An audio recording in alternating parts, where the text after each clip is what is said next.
Welcome everybody to today's event with BioPorto. Topic for today's event is of course the right offering with preemptive rights and an update on the FDA submission. Just some practical issues for the audience today. As always, you're more than welcome to post your questions just below the video. And I will forward them to management during the presentation. With me today, I have CEO Tony Perret and CFO Neil Goldman. So let's carry on, please, gentlemen. You can start. Thank you, Klaus, and thank you for hosting us today. I would like to start with expressing my appreciation to all of our shareholders for their continued support as we progress to get our life-saving test for identifying acute kidney disease to the market globally. As you know, the largest market is in the US, and our continued focus is to get the test FDA cleared.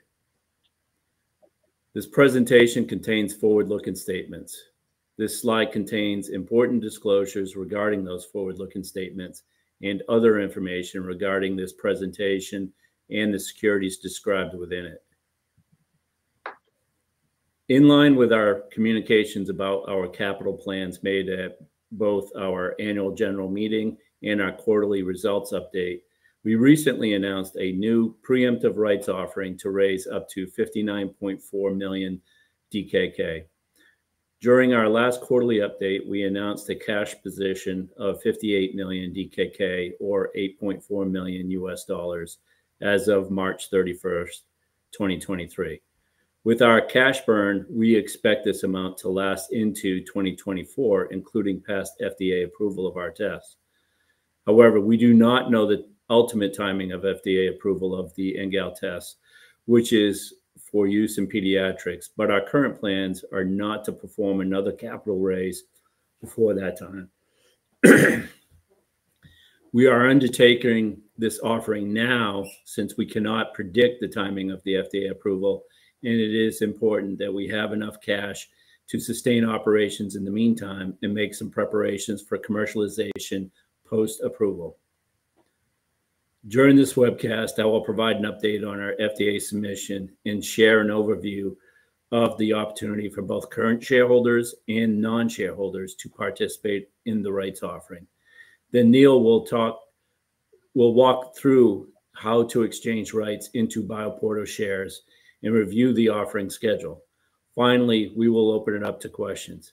If anyone would like to see more information about NGAL, acute kidney injury, please refer to our public filings, the company website, and the YouTube video of our June 1st webcast with HC Andersen. Our current priority is squarely set on the FDA's ongoing review of our de novo application. We believe our submission was well supported by a strong body of data from our guidance clinical trial. As you know, in January, we received an official request through an additional information letter for clarification on 14 specific points. This is very normal, and most de novo submissions will receive one or more of these requests. Although we have completed answers to most of their questions, the process dictates that all the answers are supplied at once. Some of these observations required additional laboratory testing, which we are performing with what appear to be positive results to date. For this round of questions with the FDA, we do not need to process additional patients. We remain on track to respond to the recent request for additional information from the FDA by the end of this month, which is in advance of the July 23rd, 2023 deadline. As further described on this slide, our strategy is to use the anticipated FDA authorization to establish a beachhead in the US market that is focused on testing pediatric patients. However, some clinicians are not waiting, as they have been able to utilize a lab-developed test approach, which is allowable by today's regulations if they undertake a significant validation process, which is not common at most hospitals. The fact that the FDA granted this test breakthrough status for expedited review is a solid indicator that they see a clear unmet need in pediatrics, which will help drive market adoption once approved. This offering reflects our previously announced capital plans. I am happy to say that we already have signed agreements representing 28% of the 59.4 million krona from major shareholders, 100% from the board of directors and members of management. We have exercised cost control and managed our working capital, and this offering will further strengthen our overall capital position. Importantly, as a preemptive rights issue, all of our shareholders have the opportunity to participate on equal terms, and Neil will review how that works in a bit. The purpose of the offering is to strengthen the company's capital resources and advance implementation of the company's strategic priorities to grow revenues in European and other markets that accept CE mark, continue to support inquiries from the FDA regarding the company's de novo application, expand total addressable markets for the NGAL test, and general corporate purposes. These are very focused priorities. As I said at the start of the webcast, we expect our current cash amount to last into 2024, including past FDA approval of our test. Of course, we do not know the ultimate timing of FDA approval of the NGAL test, but our current plans are not to perform another capital raise before that time. We are undertaking this offering because we cannot predict the timing of the FDA approval. It is important that we have enough cash to sustain operations in the meantime and make some preparations for commercialization post-approval. There are two ways that investors can participate in the rights offering and purchase BioPorto shares at 1 krona per share. The first is to exercise rights. If you are currently a shareholder, then you already have been allocated preemptive rights directly into the bank or custodian institution of your BioPorto shares. Therefore, you simply need to contact your bank by the deadline this week and instruct them to exercise your preemptive rights. Of course, each institution will have their own process and deadline for doing so. In addition, anyone can buy preemptive rights on NASDAQ Copenhagen, whether or not you are currently a BioPorto shareholder. Once purchased, those rights can also be tendered for BioPorto shares through your bank. The rights are currently trading under the ISN number listed on the screen, and which is also in the launch announcement we issued on May 31st. The second way to participate in the offering is to subscribe for remaining shares. Remaining shares are new shares, if any, that have not been subscribed for by exercise of preemptive rights during the subscription period. This is open to anyone who is an eligible investor. If you are interested in subscribing for remaining shares, please contact BioPorto Investor Relations via email to investor@bioporto.com. Now I will turn it over to Neil to describe the mechanics of the rights offering process. Thanks, Tony, and good morning, everyone. The rights offering is for 59.4 million new shares at a price of 1 krona per share. In the offering, existing shareholders have already received preemptive subscription rights to new shares. Specifically, each shareholder has been allocated 3 preemptive rights for free for every share they owned on the record date. Note that shares that have been traded since June 1st and thereafter have been traded exclusive of preemptive rights. The subscription period started last Tuesday, June 6th. 17 preemptive rights are required, in addition to a payment of 1 krona to subscribe for each new share. Please refer to the bottom of this slide for an example of how this works. In this example, a shareholder with 51 shares has been allocated 153 preemptive rights. That corresponds to 3 rights for each share held. It is 51 times 3 equals 153.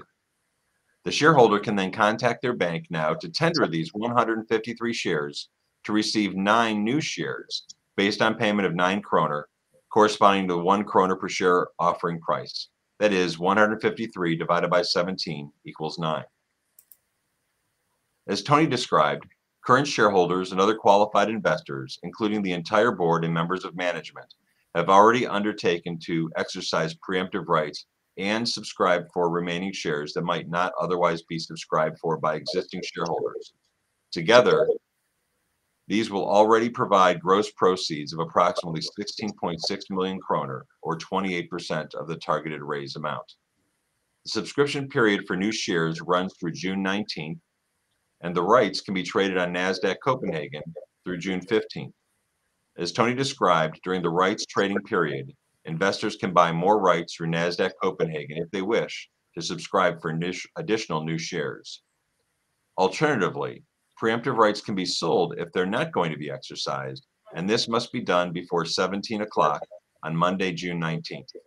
Any preemptive rights that have not been exercised when the subscription period expires on June 19th will lapse without any compensation. Importantly, the allocation of preemptive rights to current shareholders, trading of those rights, subscriptions for new shares, and the submission of applications for any remaining shares are all done through your bank, custodian institution, or other financial intermediary. Finally, you can learn more about the offering at our website, www.bioporto.com, where you can find the offering's launch announcement, which together with the company's other announcements and filings with NASDAQ Copenhagen, should be read prior to participating in the offering. These materials describe BioPorto, the offering, including the risks associated with the offering. With that, I'll hand things back to Tony. Thanks, Neil. And now I'm happy to turn the webcast back to Klaus for any questions.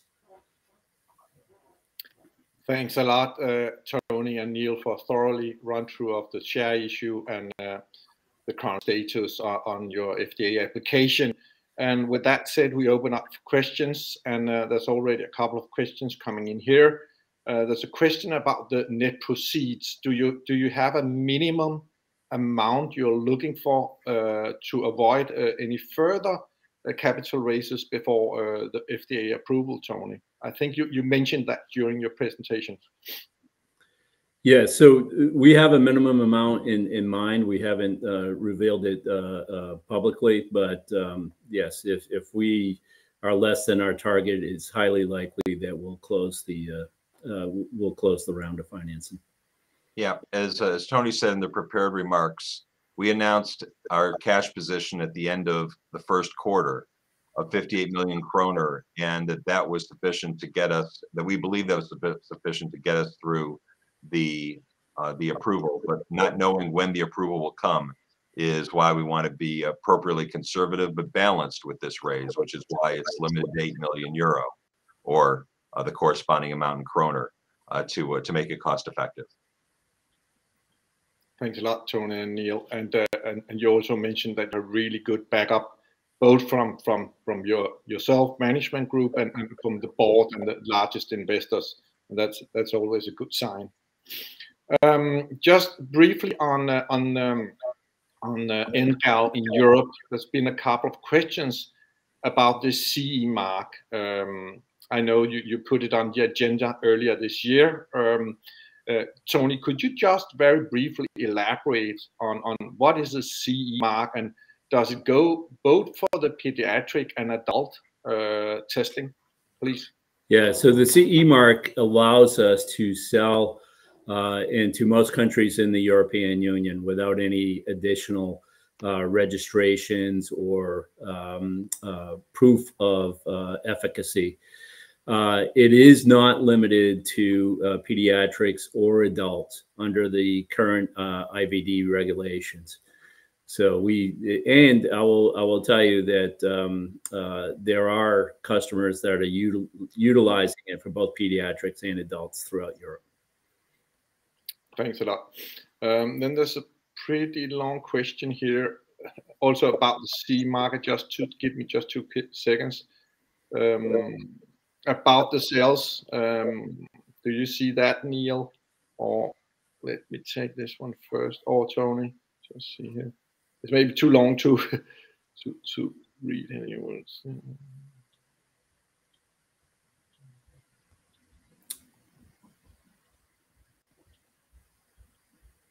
Well, sorry, Tony. Yeah, I don't see the question, but I can comment on basically the sales process in Europe. So right now we primarily work through distributors, and the exercise that we have been working on since the beginning of the year is to ensure that, one, we have the right distributors that we believe have the access to the types of customers that we want, as well as the ability to sell clinically. Two, we are working to ensure that the distributors have all the tools that they need to make a clinical sell, which is what NGAL is. Remember, NGAL is a new test to the market. It doesn't necessarily replace anything that's out there today. So you're basically having to educate our distributors and work directly alongside with them to make sales at accounts that aren't familiar with the NGAL value proposition.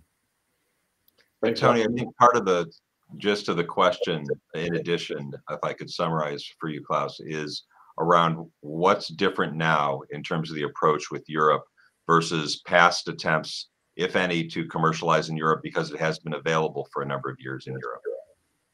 Yeah. So the key point to that question, if any, right?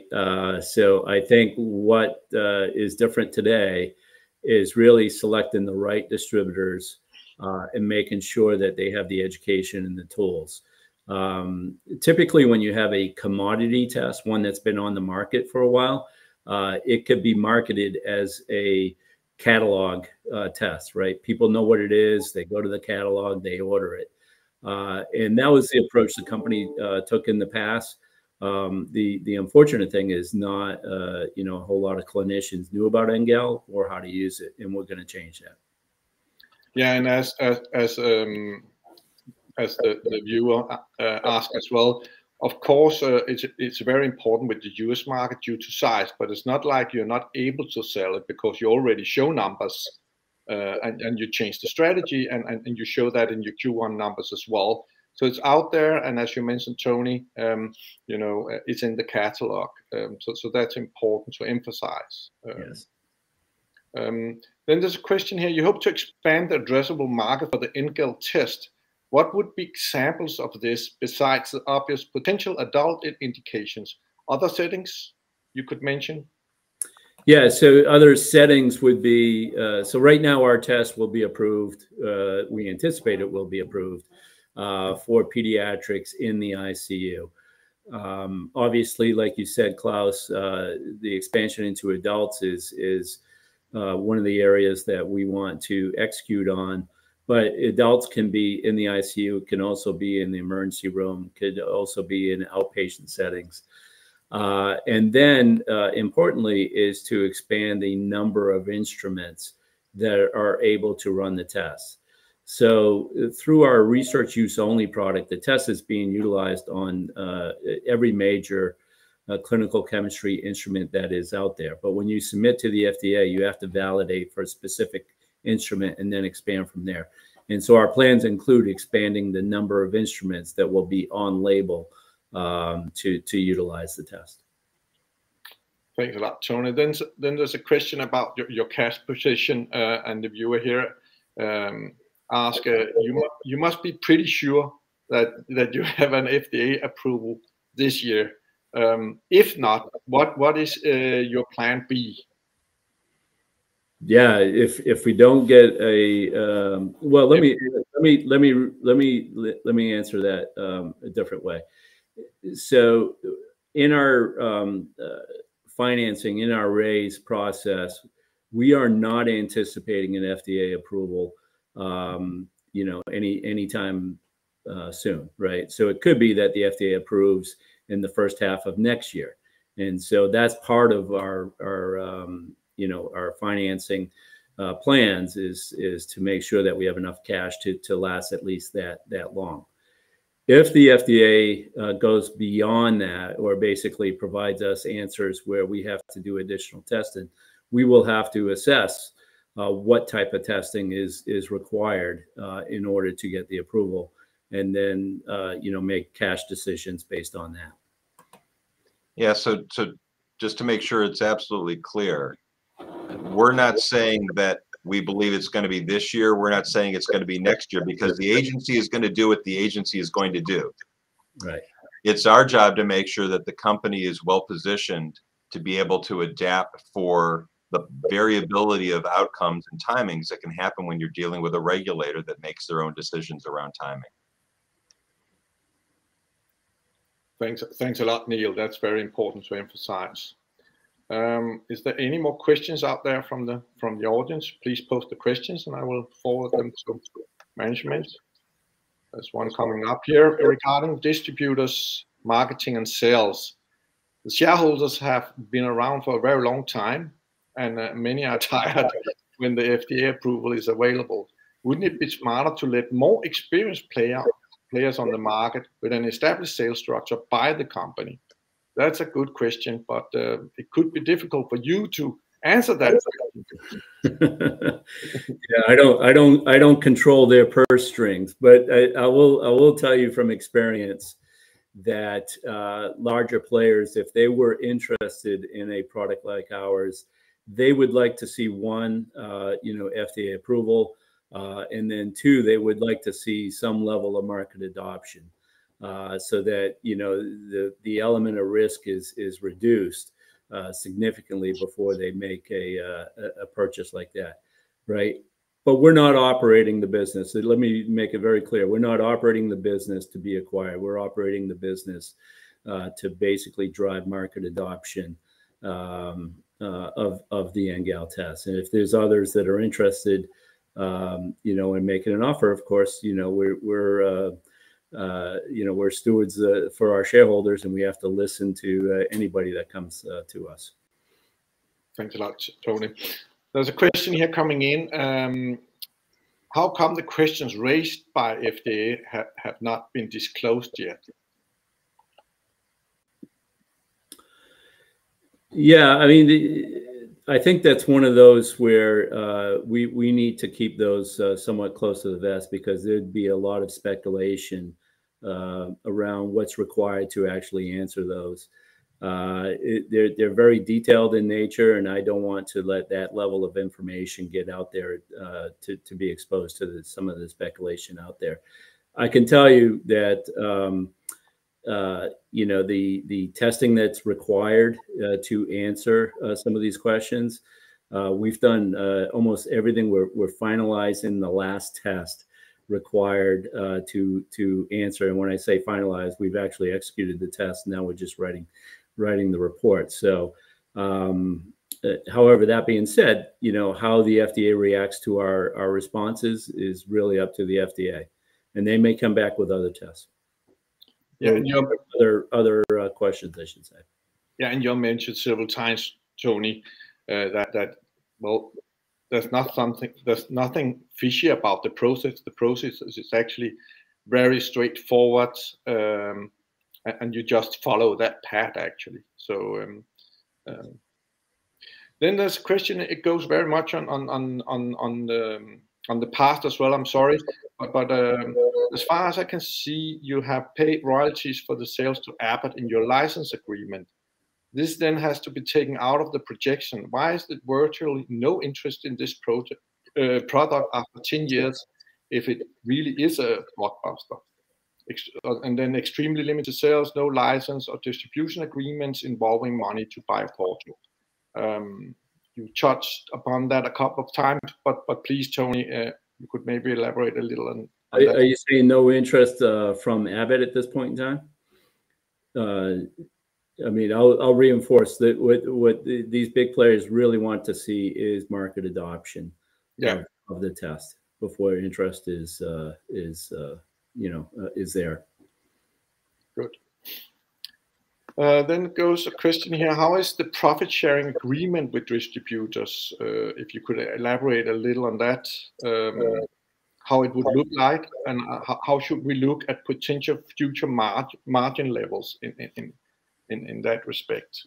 Maybe you could take that. For reasons you can probably imagine, we don't disclose specific arrangements with different distributors, and those would run the usual gamut you would expect with the range of distributor customers that with which you deal with various volumes that have their own price points and economics that they're able to sustain in the markets in which they operate. That said, as we've talked consistently with, I think the way I put it, with no scale today, with no scale in the business, were in the 60% margin ranges. And Tony and I haven't seen any reason why at scale, with the ability to leverage the fixed cost to a greater degree over higher volume, we see no reason why this wouldn't be a typical high value diagnostics business in the 80% margin range. Thanks a lot for clarifying that question, Neil. Is there any more questions from the audience? Please post your questions.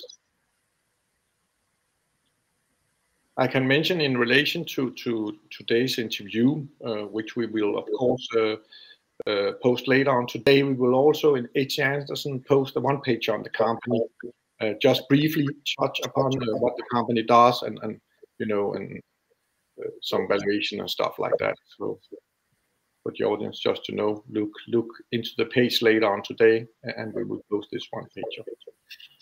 I don't think there's further questions right now, Tony and Neil. No, well, there's one coming in here. Let's see. Well, that's a good one. We trust in you. Thanks for your commitment and great work. That's always nice to hear. Yes. Thank you for the trust. Yeah. Thank you for the trust. Thanks a lot. And by that said, I would like to thank a lot to the management, Tony and Neil, to walk us through today's event with the share issue. And I would like to thank the audience for all the great questions. And we will be back soon. Everybody enjoy a sunny day in Copenhagen at least. With that said, thanks a lot. All right. Thank you, Claus.